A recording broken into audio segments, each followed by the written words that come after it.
Assalamualaikum warahmatullahi wabarakatuh. Perkenalkan, nama saya Zulfiar Fatul Fadilah dengan NIM 21051214027.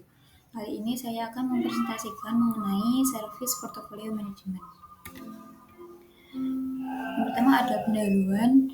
Service portfolio management merupakan kumpulan keputusan strategis yang terkoordinasi bersama-sama memungkinkan keseimbangan paling efektif antara perubahan organisasi dan bisnis biasa. Service portfolio management memiliki 3 bagian. Yang pertama ada service pipeline, yaitu menyimpan informasi tentang layanan yang berada di bawah perkembangan. Yang kedua ada service catalog, yang menyimpan rincian semua layanan yang sudah diproduksi atau siap untuk diproduksi. Yang ketiga ada retired service, yaitu layanan yang sudah dihentikan. Adanya portofolio layanan memberikan gambaran lengkap mengenai semua layanan untuk mencapai akhir kehidupan produktif mereka. Penyedia layanan TI akan mengidentifikasi peluang untuk layanan TI yang baru atau yang akan diubah. Ini merupakan landasan untuk mengelola siklus hidup penuh untuk semua layanan dalam hal kebutuhan bisnisnya. Bisnis kasus untuk investasi, keuangan dan sumber daya lain, resiko yang terkait dengan pengembangan dan pengoperasian layanan, dan bagaimana layanan tersebut akan diberi harga. Tujuan service portfolio management yang pertama yaitu untuk mengembangkan dan memelihara portofolio layanan yang memberikan gambaran lengkap semua layanan termasuk statusnya. Yang kedua, untuk menetapkan kondisi dan persyaratan ketika memasukkan layanan baru ke dalam portofolio layanan. Yang ketiga, untuk memastikan katalog layanan dikembangkan dan dikelola sebagai bagian dari portofolio dan menyetujui aturan untuk mentransfer layanan ke katalog layanan. Yang keempat, untuk memastikan portofolio layanan memenuhi fungsi dan kinerja persyaratan penggunanya. Yang kelima, untuk memastikan bahwa laporan manajemen dihasilkan sesuai dengan kesepakatan persyaratan pelaporan. Selanjutnya yaitu komponen service portfolio. Service portfolio management memiliki 3 komponen utama, yaitu service pipeline, service catalog, dan retired service. Yang pertama, service pipeline. Service pipeline merupakan alur layanan penyimpanan rincian semua layanan yang belum siap untuk transisi ke dalam produksi. Service pipeline memberi manajemen penyedia layanan TI gambaran lengkap tentang rencana layanan baru dan perubahan, dan merupakan visi penyedia TI untuk keyakinan masa depan. Selanjutnya ada service catalog. Service catalog merupakan layanan berisi informasi mengenai layanan IT yang ada saat ini dalam produksi atau akan melalui transisi layanan ke produksi. Katalog layanan merupakan bagian dari layanan portofolio yang tersedia untuk pelanggan dan ditulis dalam bahasa yang sesuai. Yang terakhir ada retired service. Retired service merupakan layanan pada akhirnya akan mencapai akhir masa manfaatnya. Mungkin karena layanan tersebut tidak ada lagi relevan dengan kebutuhan pelanggan, atau karena tidak hemat biaya. Retired service yang dihentikan harus disimpan sebagai bagian dari sistem manajemen pengetahuan layanan penyedia layanan TI selama informasi tersebut masih berguna. Kegiatan utama dalam service portfolio management. Service portfolio management adalah tentang bagaimana keputusan itu dibuat untuk memasukkan hal-hal baru, layanan dan peninjauan terus-menerus terhadap layanan yang ada pada dalam portofolio. Kegiatan utama dalam service portfolio management itu ada define, analyze, approve, dan barter. Yang pertama, define. Define merupakan menyegarkan inventaris semua layanan termasuk yang ada di fase konseptual termasuk kasus bisnis untuk setiap layanan.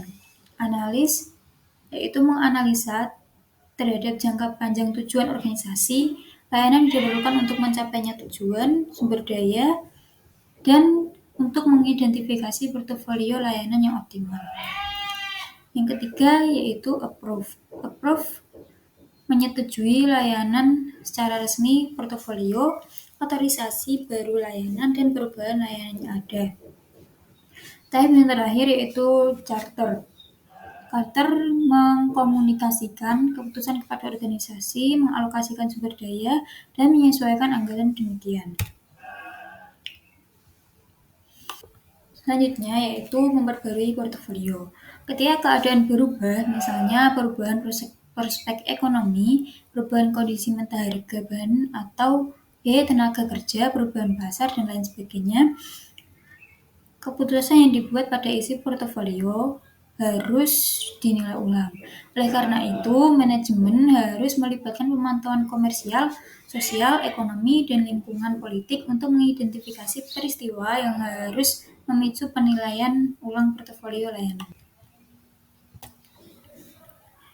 Selanjutnya yaitu hubungan antara portofolio manajemen dengan proses manajemen lainnya. Portofolio layanan digambarkan sebagai tulang punggung yang menghubungkan tahapan siklus hidup yang berbeda secara bersamaan, sehingga memiliki hubungan yang penting dengan manajemen layanan lainnya. Yang pertama yaitu manajemen hubungan bisnis. Manajemen portofolio layanan adalah sistem manajemen yang penting untuk mendukung hal tersebut. Penyedia layanan harus bekerja sama dengan bisnis untuk memastikan TI menambah nilai optimal. Selanjutnya yaitu manajemen keuangan. Manajemen keuangan bertanggung jawab untuk memastikan ketersediaan dana untuk mendukung penyampaian portofolio layanan dan untuk memastikan alokasi anggaran selaras dengannya. Selanjutnya yaitu manajemen katalog layanan. Portofolio layanan mencakup katalog layanan, maka perlu dilakukan penutupan hubungan antara manajemen portofolio layanan dan manajemen katalog layanan. Informasi dalam kedua elemen portofolio harus konsisten. Selanjutnya yaitu manajemen pemasok. Manajemen pemasok memastikan bahwa semua layanan, pendukung, dan rinciannya secara akurat tercermin dalam portofolio layanan, dan portofolio layanan konsisten dengan sistem informasi manajemen pemasok dan kontrak. Nah, berikut merupakan gambar yang menunjukkan kontribusi manajemen portofolio terhadap nilai layanan rantai nilai. Pada gambar tersebut terdapat rencana.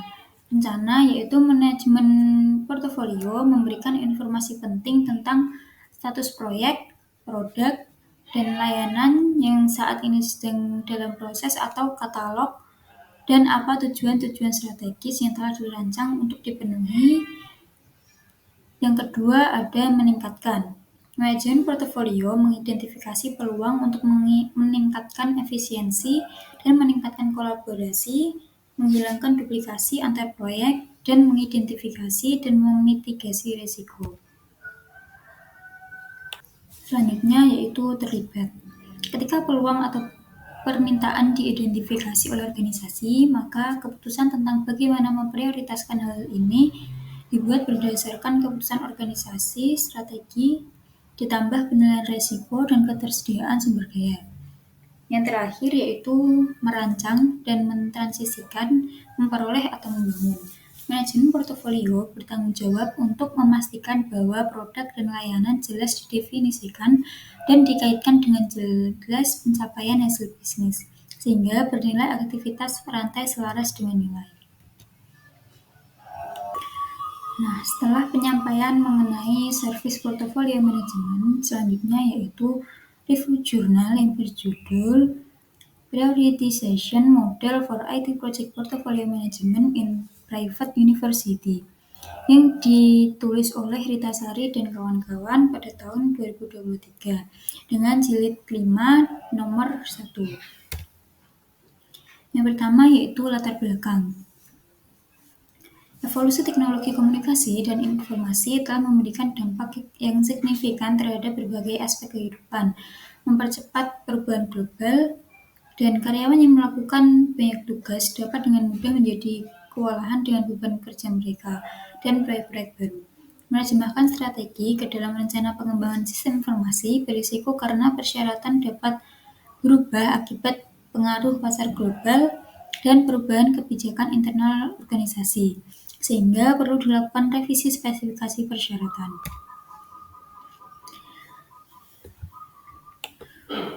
Penelitian ini mengkaji pendekatan teoritis manajemen portofolio dalam implementasi sistem informasi perguruan tinggi swasta untuk menjamin perkembangan model yang paling sesuai dengan kebutuhan pembangunan model. Dilakukan penelitian untuk menentukan model yang paling sesuai dan teori pendukung untuk dijadikan landasan dalam membangun paradigma. Rumusan masalah dalam penelitian ini adalah apa saja komponen model komparatif komprehensif untuk menciptakan model manajemen portofolio terapan yang disukai di universitas swasta. Yang kedua yaitu metodologi dan kerangka apa yang cocok untuk mengembangkan model preferensi penerapan manajemen portofolio di perguruan tinggi swasta. Tujuan dari penelitian ini adalah untuk mengetahui metodologi dan kerangka apa yang cocok untuk mengembangkan model preferensi penerapan manajemen portofolio di perguruan tinggi swasta.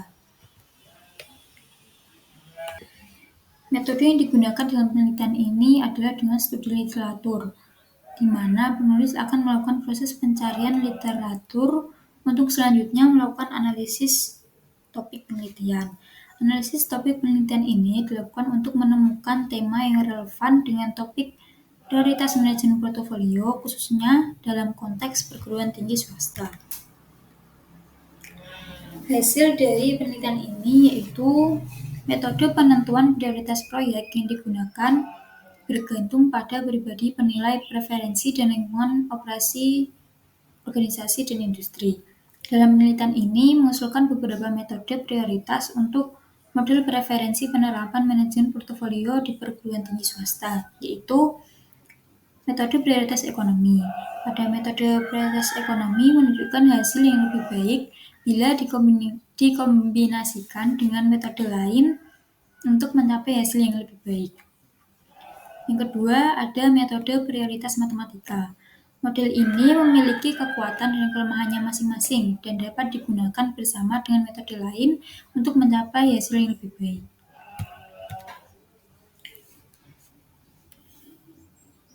Selanjutnya ada metode prioritas keputusan multikriteria. Dalam konteks universitas swasta, pendekatan fusi terintegrasi yang menggunakan FAHP dan FMOLP telah ditemukan menjadi alat yang efektif untuk memprioritaskan proyek dan mengurangi ketidakpastian yang disebabkan oleh pengambilan keputusan.